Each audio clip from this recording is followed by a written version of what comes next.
Sejatine wong wedok kuwi lek umure 30 munggah ya, Mas. Piye?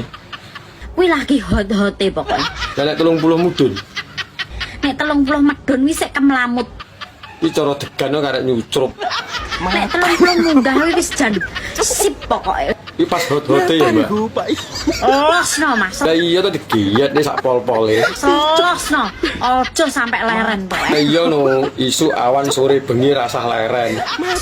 Sampai umur 45 ke atas, lah pilih lagi slow wong wedok. Tapi lek 30 ke atas wis lagi hot-hotnya. Umur sakmono apa mateng-mateng itu, Mbak? Wis pengalaman dari umur belasan sampai 30.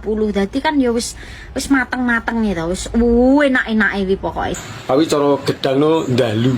Karek ngulu rasa mamah. Sing penting sampean karek jamune piye ngono lho. Iya apa ora? Bendina jamu ngombe ndok sak tarangane mosok ra kuat.